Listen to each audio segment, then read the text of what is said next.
You know that situation when you step out of it, that person you get rid of, the job that you leave, and suddenly the weight of the world is off your shoulders and you think, thank God, I feel like myself again? You feel like yourself again because of what you've lost, because something that didn't belong there is gone. That's what this energy is like, and that's what this video is about.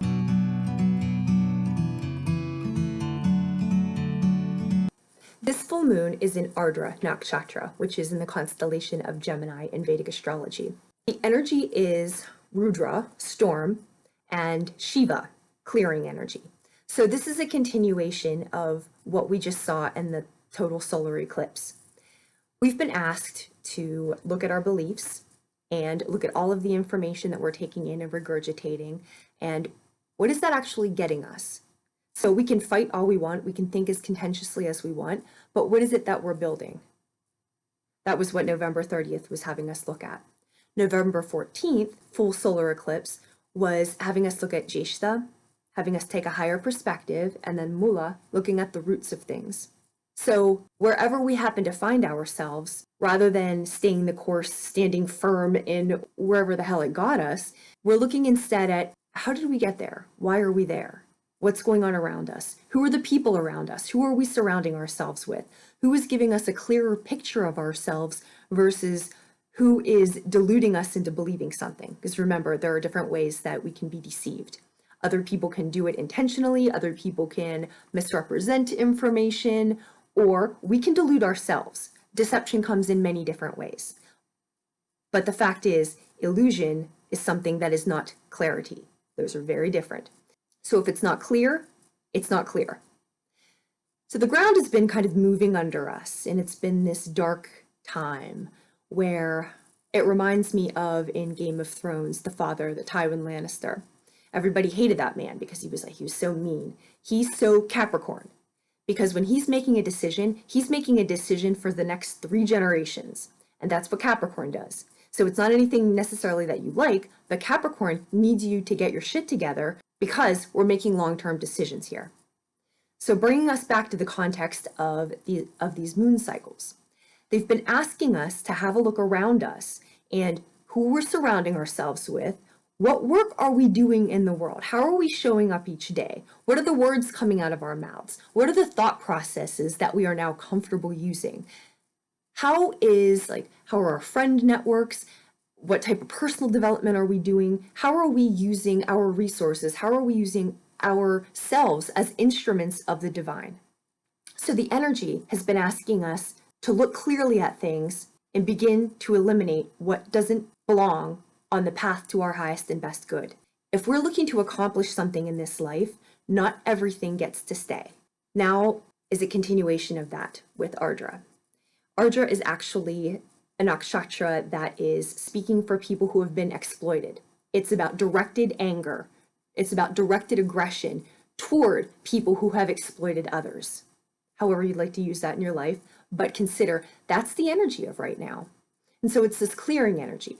And then in the next 2 weeks to 3 weeks, there are going to be Uranus transits, which Uranus is called the Great Awakener. And Uranus will, if anything's, Uranus will always surprise you. It's stuff that you don't ever see coming, comes out of left field, but it reconciles things that were out of alignment. It reconciles things that weren't right.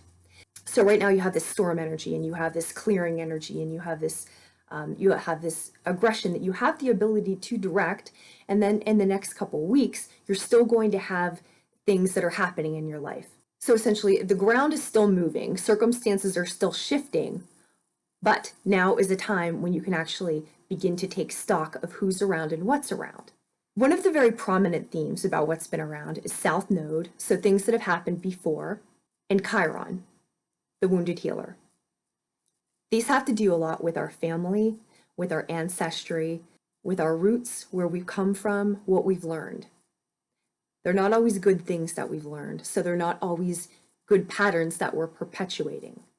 If this Christmas didn't feel amazing, that's because it was energetically, it was not necessarily a celebratory time. It was more a time when we're calmly assessing. So why does it matter what kind of person we are? Why does it matter who's around us? Why does it matter what our jobs are? Why does it matter how we speak to people? Why does it matter how we think about things? Because it does. By being yourself, and by being what you are, and by not being what you aren't, that is how you fulfill your mission in the world. That is how you fulfill your divine purpose. Do you notice each time you walk away from a situation that wasn't you, how much better you feel?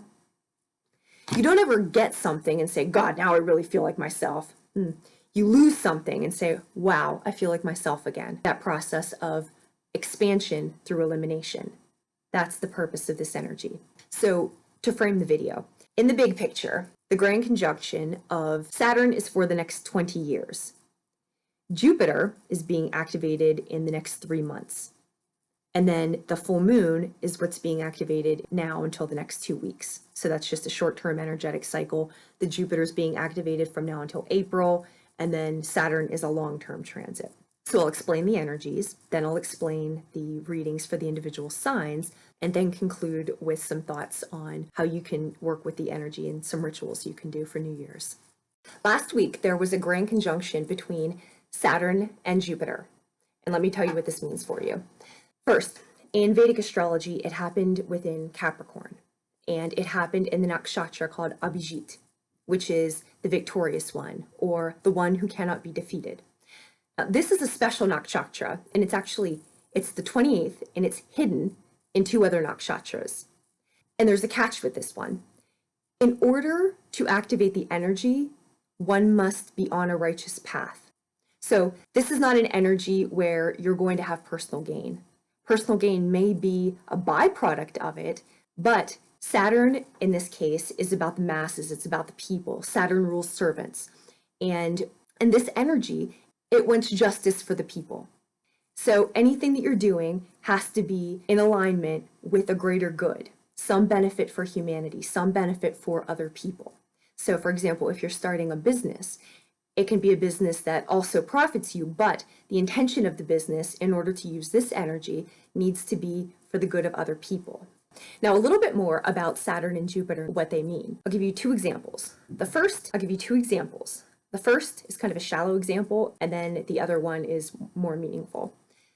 The shallow example is Coco Chanel, who always said, whenever you're dressed, take one element off. So what she was saying was there's greater elegance with a disciplined appearance. The second, not shallow example is Martin Luther King's letter from the Birmingham jail. If you're not familiar with that, in 1963, Martin Luther King Jr. was imprisoned for a brief period of time because of nonviolent activities. So he was constrained in jail, but what he had time to do during then, what he said, that was his best thinking probably of his life, because he was able to reevaluate all of his ideas and get very, very centered in exactly what he was doing and why. So this purpose that he felt and how he was enacting this purpose in the world, these came into alignment. And they came into alignment because everything else was constrained. He was in jail. He couldn't do anything else. So all he had was time to think. So that's the principle here. It's how simplicity yields greater elegance, and also the principle of elimination as a means for expansion. Usually when we want to get to a better place, we think of things like, what can I buy? What yoga class can I take to bring me greater peace? What can I watch? What can I learn? What can I listen to? What can I read? Usually it's about what else can I buy? This principle is saying something very different. You don't need more, you need less. You need less consumption through your ears so that your mind is clear, so that you actually have time to think. You need less consumption through your eyes, through your senses, because they all cloud you, because they all take up your energetic room, and they all divert your attention. When you are constrained, and many of us have been for a long period of time, when you are constrained, you are focused on what you're doing. Saturn is thought of in a bad way. And the thing with it, every energy is neutral. No energy is inherently, there are malefic energies and benefic energies, good and bad-ish, but essentially energy is neutral. It's just what you do with it. So for example, Saturn comes from Kronos, and Kronos came from an oppressed place, thus Kronos becomes an oppressor. There's the Greek story of Uranus, which was the sky and which was oppressing him, and how he overtook his father and then came to power and remained in power by eating his own children. That's where that saying comes from, about eating your young. Anything to keep in power. So on the one hand, you can become a slave to your schedule. Saturn rules time, its restrictions, its limitations, its parameters. And we think about that in a limiting way. It says it rules limitations. But think about this, boundaries. Which of your relationships do really well that have poor boundaries? None of them. If your nutrition had no boundaries, what would your physical body look like? Probably not great. If your day had no boundaries, your life would have no rhythm. So on one hand, we think about boundaries, we think about parameters, we think about limits in a punishing way, but actually what they do is provide us structure, right? So that's on the one hand. Now Jupiter, we think about Jupiter. Oh, it's expansion, it's exciting, it's as if that's a good thing. Zeus is Jupiter. In the Greek mythology, Zeus was known for they would say a lot of affairs, but he had a lot of sex, and he had a lot of sex with a lot of different women. And he had sex with women even though their husbands would be upset, even though it would hurt their relationships, even though they would be punished or killed. We say seduced, but really he coerced them. He would trick them. He would rape them sometimes. So it's like the sex, while it seems like a good thing, and it seems like, oh, you can have everything you want, then what kind of person are you right now? So it's the same thing, right? So you can like have sex, you can have food. Even if you think about it, like if you have education or if you have religion, what happens? It's not tied to any kind of grounded parameters. So all of a sudden you become a zealot. You become self-righteous. You become somebody who is not bounded by anything, which it's nice for your imagination. But if you need to live in the real world, you need parameters. You need boundaries. So the low expression of Jupiter, again, is a zealot and is gluttonous. And then the high expression of Jupiter is guru. It's a knowledgeable self. And it's also one of self-purification. So this is what the energy is asking you to do right now. Set yourself parameters for discipline and focus. Parameters, because they prohibit some things, lend themselves to purification, because you're only focused on a few things, but you're only focused on a few things that matter. So in this way, you'll be able to advance and you'll be able to see progress through the elimination of some things. Gemini, sun, moon, and rising. This full moon takes place in your first house. Your first house is about you. It's about the self. It's about your self-development. It's about your exercise habits. It's about all the things that you do for your mind, body, and soul. It's you, your development, who you are. Watch what conflict comes to you now. In the next 2 weeks, certain things will be brought to light about why you do what you do and why you think certain ways about yourself, why you act in certain ways, why you conduct yourself in certain ways, how you conduct yourself. And you're looking at, again, it's the full moon bringing light to some area of conflict, which will illuminate to you what you're doing and why you're doing it. And the reason that it's being illuminated is because it's not going to be in alignment with your spiritual growth. Jupiter is trying to expand you in your 8th house. Your 8th house is your house of transformation. It's your house of alchemy. It's your house of legacy. So what that means, first house is where you start. 8th house is your deep, deep, deep, deep transformation. Also the legacy. So when you die, what's the result of you having been in this life? Why were you even here?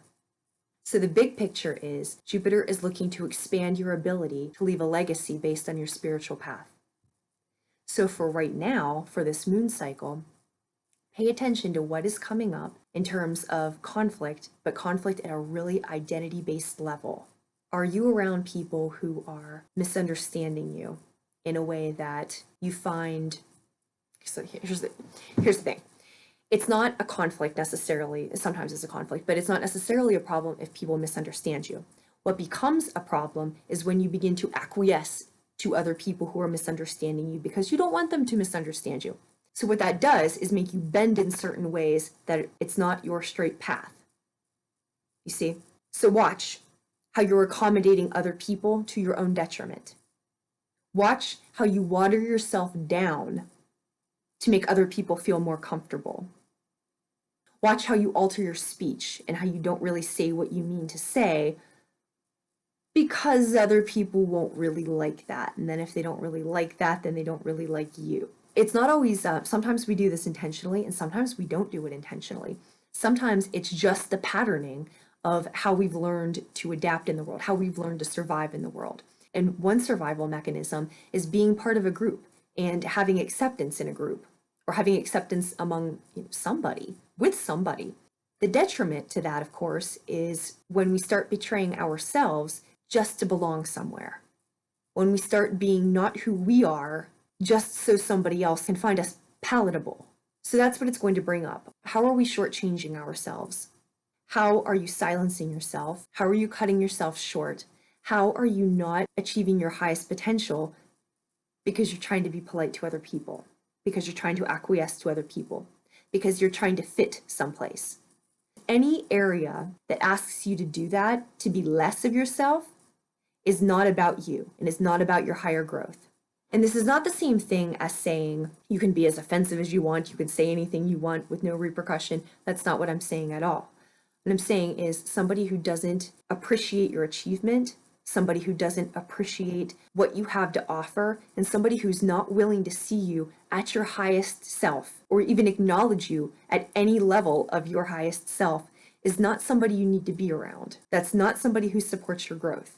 So that's what this full moon is having you look at. It might not be pleasant, but it will serve your higher purposes. It will serve your higher spiritual path. I'll just show you what I'm doing for this one. First thing is okay, can you see this? A wand. I cast a circle. So wherever I'm sitting, I clear the space energetically, but just walk around, and wands are air energy. So I just walk around the space and just cast a circle. And what that does is physically creates this space where I will be conducting my ritual. Light a candle, of course. Fires are clearing energy, and fires also help elements change forms. Take a journal. Actually, this new year, start a journal. No matter what you're doing, go get one that you like. Go get one. I have several, but I write down my dreams. I write down what's happening. You can also check where the moon cycle is, but write down what's happening, because from now until the end of the year, remember, we're in Saturn time now, so we're constricted. Watch what happens. From now until April, we have Jupiter expanding, so Saturn's asking us to focus so that we can expand. But by the end of the year, when you started your yoga practice and you weren't very good, but then you kept on with your form, after a period of time, you got much better at it. The same thing if you practice writing, you get much better at it. So it's asking us to focus and get better at something. So it will happen little by little. So for God's sake, keep a journal. And then you can see, especially with your thoughts, you can see how your thoughts advance. So again, for this one, I will take a piece of paper. I will use a pencil because we're working with Saturn, and Saturn has an astrological correspondence to lead. So I'll use a pencil for the lead with the Saturn. Also, because I'm working with Jupiter, Jupiter's tin, I happen to keep my cards in this, so I'll keep this one around too. Moon, by the way, is silver. So if you're working with something, you can have silver around. So what I will do is a lead pencil this time, write down what my intentions are and write down what I'm doing and what I'm going to put into this effort and what I would like help with. Then I will take it outside and I will burn it. And here's why I burn it. Intentions are in your head. They're thoughts that you have. They can be energies that you have. You write them out. That takes a different form. Written form is different than thought form. If you want to put them then into the universe, into the unseen world, burn the paper. Smoke blends in with the air. It changes forms. And also the paper turns to ash, changes forms. The ash falls to the ground and is absorbed into the earth. So at both a symbolic level and a physical level, your intentions change forms, go into the universe, and go into the earth. And that's what I will do. If you're interested, I'm curious what kind of rituals you do. And also, if you find this one helpful, leave notes in the comments what happens. The next 2 weeks is also bringing up this idea of home and what feels like home, where we feel comfortable. Now that can be physically where we feel comfortable, our physical surroundings. It can be emotionally, intellectually, energetically, where we feel comfortable. What thoughts are we comfortable being around versus what thoughts are we not comfortable being around? That has to do with the type of thinking and the type of energy that's being put out.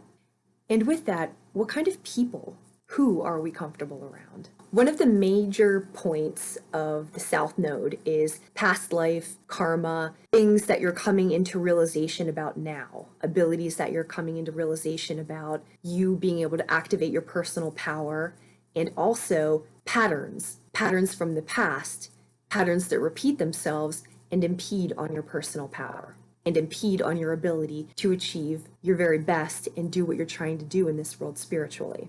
If you are a person who is constantly looking to advance, what doesn't occur to you is that not everybody else is looking to advance. You imagine everybody to be as, so like spiritually ambitious, that's not the right word, but you imagine everybody to be as motivated as you are just because you are, and that's how you think. And that's one of the very difficult lessons of right now, is that not everybody is looking to achieve what you're looking to achieve. Not everybody is on the path that you are on. And while that's okay, because everybody's allowed to have their own path, what it does mean is that when you get to certain places, energetically, you are no longer a match for people who are not in those places, to the point where it becomes physically uncomfortable being around them. Now, from a 3D perspective, like from a conflict perspective, somebody would be observing and say, oh, there's nothing going wrong there. Nobody said anything. There's no overt hostility. Everything seems to be okay, as if you were just looking at it, observing it. However, if you're a person who is highly sensitive to energy, if you've been working on yourself and you've been clearing out what blocks aren't there, your bad patterning, the behaviors that stand in your way, if you're a person who's been doing your inner work,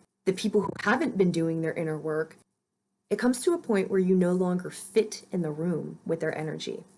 You've heard the saying, love and fear, two different energies, cannot exist in the same space. It becomes like that with people. So if you find yourself in these coming weeks, and if it happened to be like that over the holiday season, where it was just really awkward being in the room with people, it can go anywhere from a little bit awkward to grossly uncomfortable, to where you're actually physically sick. Maybe you're having nightmares before you go. Maybe you're having bad dreams. Maybe you're shaking. People have very adverse physical reactions to this, and it's because the energetics are so mismatched. There's no way to reconcile it, but it's a tricky thing to say without it sounding like there's ego attached to it.